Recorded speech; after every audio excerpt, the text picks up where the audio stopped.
Greetings, everybody.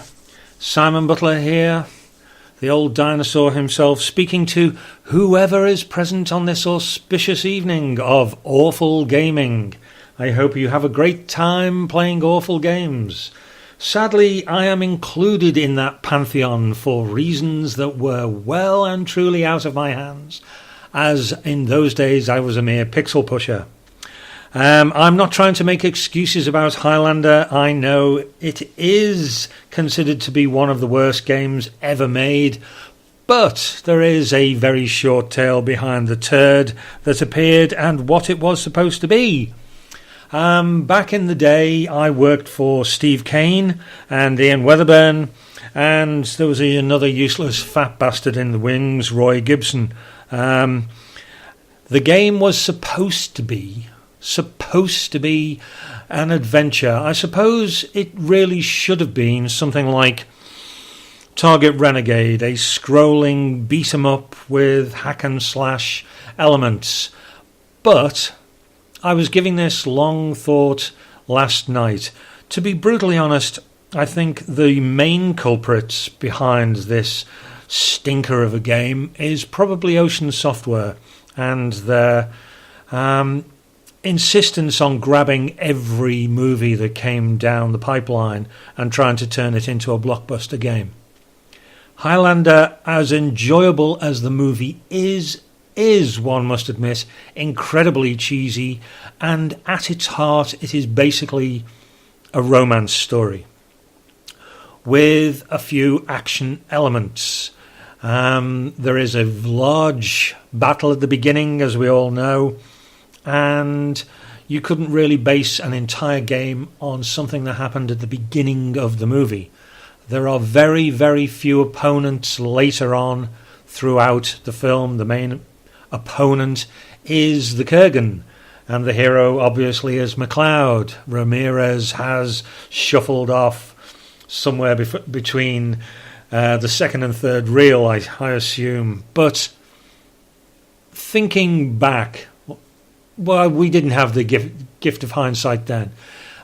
We were told to make a game out of it, and Steve Kane and whoever else went off and designed it. I'm doing parentheses with my fingers there, because as much as Steve Kane was my very best friend in the whole world, and I miss him on an hourly basis, he was a terrible game designer.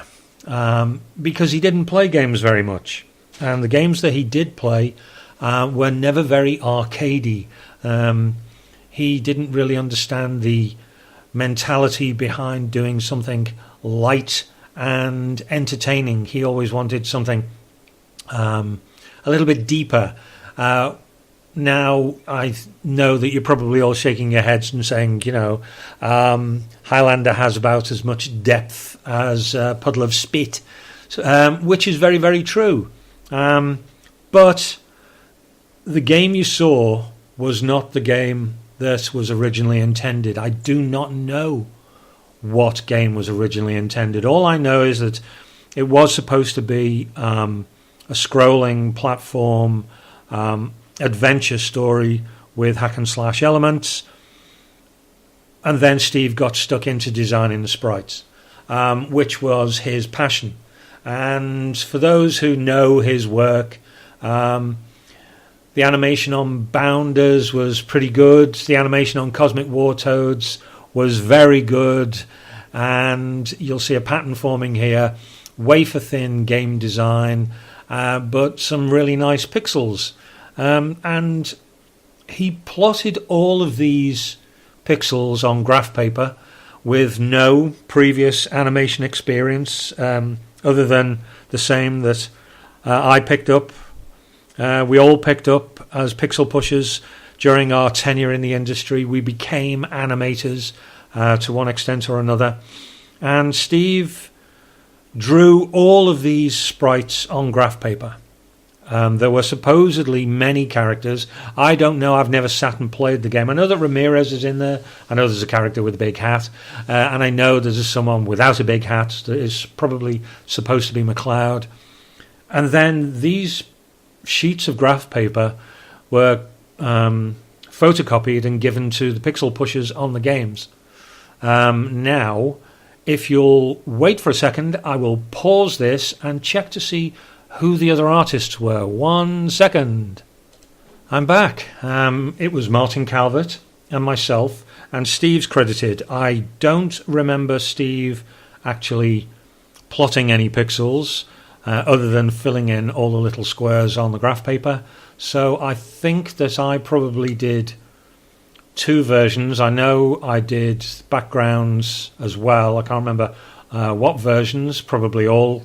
I know I did an appalling title screen. Oh no, hurrah screen that had to be done in minutes. I copied Steve's McLeod portrait pixel for pixel onto the Spectrum and the Amstrad, I think.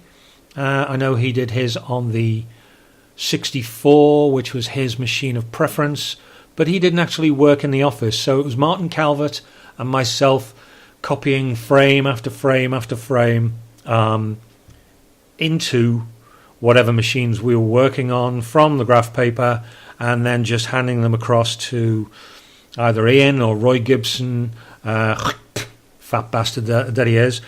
And the rest is, unfortunately, history.